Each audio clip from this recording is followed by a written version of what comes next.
चन्द्रां दत्तात्रेयाय नमः। ॐ ऐं ह्रीं श्रीं ಲಲಿತಾಂಬಿಕಾಯೈ ನಮಃ. ಎಲ್ಲ ಧರ್ಮ ಬಂಧುಗಳಿಗೂ ಕೂಡ ಸದ್ಗುರು ದತ್ತಾತ್ರೇಯರ ವನದುರ್ಗಾ ಮಾತೆಯ ದಿವ್ಯ ಕೃಪಾಶೀರ್ವಾದವನ್ನು ಪ್ರಾರ್ಥನೆ ಮಾಡ್ತಾ ಈ ದಿನದ ದತ್ತಧಾರೆ ಕಾರ್ಯಕ್ರಮಕ್ಕೆ ಸ್ವಾಗತ ಮಾಡ್ತಾ ಇದ್ದೀನಿ. ಇವತ್ತು ಕಾರ್ತೀಕ ಶುದ್ಧ ಪೌರ್ಣಮಿ. ನಿಮಗೆಲ್ಲ ತಿಳಿದಿರುವಂತೆ ದತ್ತಾತ್ರೇಯ ಮೂಲಮಂತ್ರ ಹೋಮ ಕಾರ್ಯಕ್ರಮ ಪ್ರಾರಂಭ ಆಗ್ತಾ ಇದೆ. ಸಂಧ್ಯಾಕಾಲದಲ್ಲಿ ಲಕ್ಷ ದೀಪೋತ್ಸವ ಕಾರ್ಯಕ್ರಮ. ದೀಪಂಜ್ಯೋತಿ ಪರಬ್ರಹ್ಮ ದೀಪಂಜ್ಯೋತಿ ಪರಾಯಣೆ ದೀಪೇಣ ಹರತೆ ಪಾಪಂ ದೀಪಲಕ್ಷ್ಮಿ ನಮೋಸ್ತುತೆ ಅಂತ ಹೇಳಿ ಸ್ತೋತ್ರ. ಹಾಗೆ ಕಾರ್ತೀಕ ಮಾಸದಲ್ಲಿ ಈ ದೀಪೋತ್ಸವ ಅನ್ನೋದು ಬಹಳ ವಿಶೇಷ. ಯಾಕೆ ಅಂದರೆ ಕಾರ್ತೀಕ ಮಾಸ ಶಿವನಿಗೆ ಬಹಳ ಪ್ರೀತವಾಗಿರುವಂತಹ ಮಾಸ. ಹಾಗೆ ಉತ್ಥಾನ ದ್ವಾದಶಿ ಅಂತ ಹೇಳಿ ನಾವೆಲ್ಲ ತುಳಸಿ ಹಬ್ಬದ ಆಚರಣೆಯನ್ನು ಮಾಡಿದ್ವಿ. ಭಗವಂತ ತುಳಸಿಯ ವೃಂದಾವನದಲ್ಲಿ 4 ತಿಂಗಳುಗಳ ಕಾಲ ಶಯನ ವಾಸವನ್ನು ಮಾಡಿ ಅವನು ಜಾಗೃತನಾಗಿ ಎಲ್ಲ ತನ್ನ ಸೃಷ್ಟಿ ಕಾರ್ಯವನ್ನು ವೀಕ್ಷಣೆ ಮಾಡ್ತಾನೆ ಅಂತಹ ಒಂದು ವಿಶೇಷವಾದ ಸಂದರ್ಭ. ಭಗವಂತ ಎದ್ದಿದ್ದಾನೆ ಅಂತ ಹೇಳಿ ಎಲ್ಲೆಲ್ಲೂ ಕೂಡ ದೀಪಾಲಂಕಾರಗಳನ್ನು ಮಾಡುವಂತಹ ಮಾಸ ಈ ಒಂದು ಕಾರ್ತೀಕ ಮಾಸ. ಈ ಶುಭ ಸಂದರ್ಭದಲ್ಲಿ ಎಲ್ಲರಿಗೂ ಕೂಡ ಸದ್ಗುರು ದತ್ತಾತ್ರೇಯರ ವನದುರ್ಗಾ ಮಾತೆಯ ಕೃಪಾಶೀರ್ವಾದವನ್ನು ಪ್ರಾರ್ಥನೆ ಮಾಡ್ತಾ ಇದ್ದೀನಿ. ಲಕ್ಷ ದೀಪೋತ್ಸವ ಅಂತಂದರೆ ನಮ್ಮ ಲಕ್ಷ್ಯ ಅಂದರೆ ನಮ್ಮ ಗಮನ ಎಲ್ಲಿ ಹರಿಯುತ್ತೋ ಅಲ್ಲೆಲ್ಲ ದೀಪ ಕಾಣಿಸೋದನ್ನು ಲಕ್ಷ ದೀಪೋತ್ಸವ ಅಂತ ಹೇಳ್ತಾರೆ. ಲಕ್ಷ ಸಂಖ್ಯೆಯಲ್ಲಿ ಇಡೋದು ಒಂದಾದರೆ ನಮ್ಮ ಲಕ್ಷ್ಯ ನಮ್ಮ ಗಮನ ಹರದ ಕಡೆ ಎಲ್ಲ ದೀಪ ಕಾಣಬೇಕು. ಅದನ್ನು ಲಕ್ಷ ದೀಪೋತ್ಸವ ಅಂತ ಹೇಳಿ ಕರೀತಾರೆ. ಬಹಳ ವಿಜೃಂಭಣೆಯಿಂದ ಆಚರಣೆ ಮಾಡಲಾಗತ್ತೆ. ಹಲವಾರು ನೈವೇದ್ಯಗಳನ್ನು ಮಾಡಿ ಭಗವಂತನಿಗೆ ಸಮರ್ಪಣೆ ಮಾಡಿ ಭಗವತ್ ರೂಪಿಯಾಗಿ ಬರುವಂತಹ ಭಕ್ತಾದಿಗಳಿಗೆ ಅವೆಲ್ಲವನ್ನು ಕೂಡ ವಿತರಣೆ ಮಾಡುವಂತಹ ಶುಭ ಸಂದರ್ಭ. ಇವತ್ತಿಗೆ ಒಂದು ತಿಂಗಳಿಗೆ ಸರಿಯಾಗಿ ದತ್ತಾತ್ರೇಯ ಜಯಂತಿ ಆಚರಣೆ ಸಮಾಪ್ತಿಯಾಗಿರುತ್ತೆ. ಅಂತಹ ಒಂದು ವಿಶೇಷವಾದ ಈ ಸಂದರ್ಭ ಎಲ್ಲರಿಗೂ ಕೂಡ ನಾನು ಮುಕ್ತವಾದ ಆಹ್ವಾನವನ್ನು ನೀಡ್ತಾ ಇದ್ದೀನಿ. ಮನೆಯಲ್ಲಿ ಯಾವುದೇ ವಿಧವಾದ ಬಾಧೆಗಳಿದ್ದರೂ ಕೂಡ ಆ ಬಾಧೆಯನ್ನು ನಿವಾರಣೆ ಮಾಡಿಕೊಳ್ಳೋಕ್ಕೆ ಅತ್ಯಂತ ಸೂಕ್ತವಾಗಿರತಕ್ಕಂತಹ ಸಮಯ ದತ್ತಾತ್ರೇಯ ಜಯಂತಿ ಮಹೋತ್ಸವ. ಪ್ರತಿ ಪೌರ್ಣಮಿಯಲ್ಲಿ ಕೂಡ ಪಿತೃ ಸಂಬಂಧವಾದ ಬಾಧೆಗಳನ್ನು ನಿವಾರಣೆ ಮಾಡಿಕೊಳ್ಳೋದಕ್ಕೆ ಮನೆಯಲ್ಲಿರತಕ್ಕಂತಹ ಅನೇಕ ವಿಧವಾದ ನೆಗೆಟಿವ್ ಎನರ್ಜೀಸ್ ಅಂತ ಹೇಳ್ತೀವಿ, ನಕಾರಾತ್ಮಕವಾದ ಶಕ್ತಿಗಳ ಬಾಧೆಯಿಂದ ಆಗುವಂತಹ ಅನೇಕ ತೊಂದರೆಗಳನ್ನು ನಿವಾರಣೆ ಮಾಡಿಕೊಳ್ಳೋದಕ್ಕೆ ಈ ದತ್ತಾತ್ರೇಯ ಮೂಲಮಂತ್ರ ಹೋಮ ಅತ್ಯಂತ ಲಾಭದಾಯಕವಾಗಿರುವಂಥ. ಅದರ ಜೊತೆಯಲ್ಲಿ ಇವತ್ತು ನಿಮಗೆ ಒಂದು ಸಣ್ಣ ವಿಚಾರವನ್ನು ತಿಳಿಸ್ತೀನಿ. ಏನಪ್ಪ ಅಂದರೆ, ಮೈಕೈ ನೋವು ಬರ್ತಾ ಇರುತ್ತೆ.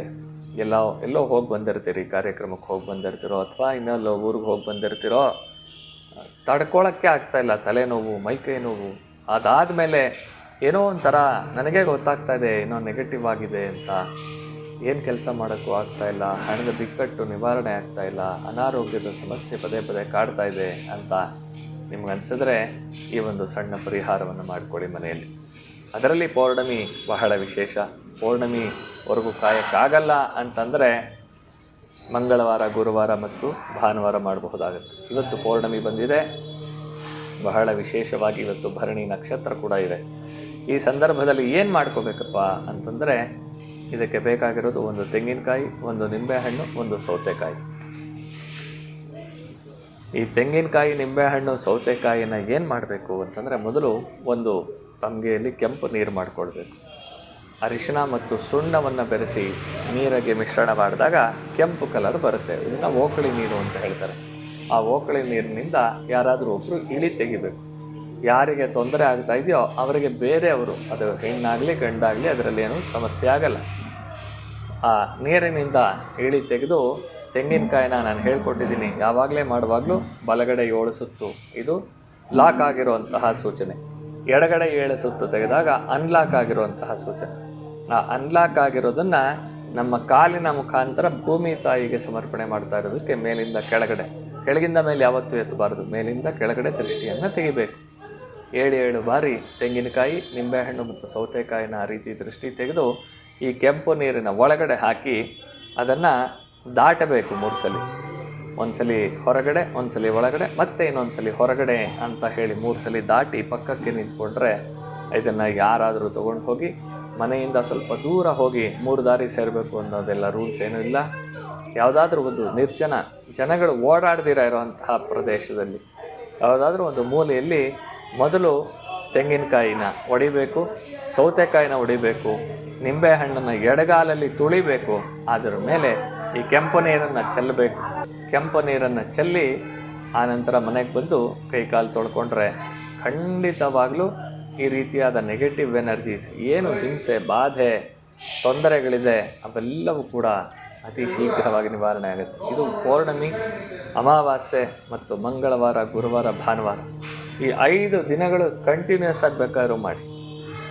ಅದರಲ್ಲಿ ಯಾರಿಗೆ ಈ ಹಣಕಾಸಿನ ಬಿಕ್ಕಟ್ಟಿದೆ, ಹಿಂಸೆ ಆಗ್ತಾ ಇದೆ, ನನಗೆ ಏನು ಮಾಡಬೇಕು ಅಂತಲೇ ಗೊತ್ತಾಗ್ತಾ ಇಲ್ಲ, ಕೈಕಾಲೆಲ್ಲ ಕಟ್ಟು ಹಾಕಿದಾಗಿದೆ ಅನ್ನೋರು ಪಾಪ ಹಲವಾರು ದೇವಾಲಯಗಳಲ್ಲಿ ಕೂಡ ತಡೆ ಹೊಡೆಯೋದು ಅಂತ ಹೇಳಿ ಮಾಡ್ತಾರೆ. ಆ ತಡೆ ಹೊಡೆಸ್ಕೊಂಡು ಬಂದ್ವಿ ಆದರೂ ಏನೂ ಆಗ್ತಾಯಿಲ್ಲ ಅಂತನ್ನೋರು ಮನೆಯಲ್ಲಿ ಇದನ್ನು ಮಾಡಿಕೊಡಿ.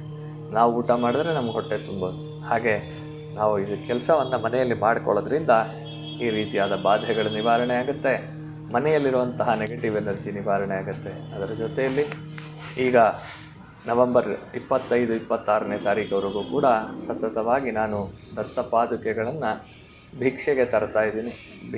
ದತ್ತ ಭಿಕ್ಷೆಯನ್ನು ಕೊಡುವಂಥವರು ಮನೆಗೆ ದತ್ತನನ್ನು ಆಹ್ವಾನ ಮಾಡಬಹುದಾಗಿದೆ. ದತ್ತಾತ್ರೇಯ ಜಯಂತಿ ಸಲುವಾಗಿ ವರ್ಷಕ್ಕೊಮ್ಮೆ ಮಾಡುವಂತಹ ಬಹಳ ವಿಶೇಷವಾದ ಕಾರ್ಯಕ್ರಮ ಇದು. ಈ ದತ್ತ ಭಿಕ್ಷಾ ಕಾರ್ಯಕ್ರಮದಲ್ಲಿ ಭಾಗವಹಿಸೋಕೆ ಇಚ್ಛೆ ಪಡೋರು ನಿಮ್ಮ ಹೆಸರುಗಳನ್ನು ನೋಂದಾಯಿಸ್ಕೊಳ್ಬಹುದು ಅಂತ ಹೇಳಿ ತಿಳಿಸ್ತಾ ಇವತ್ತಿನ ಕಾರ್ಯಕ್ರಮಕ್ಕೆ ಮಂಗಳ ಹಾಡ್ತಾ ಇದ್ದೀನಿ. ಓಂ ಶಾಂತಿ ಶಾಂತಿ ಶಾಂತಿ. ಸದ್ಗುರು ದಿವ್ಯಚರಣಾರವಿಂದಾರ್ಪಣಮಸ್ತು. ಜಾಸ್ತಿ ಆಯಿತಾ?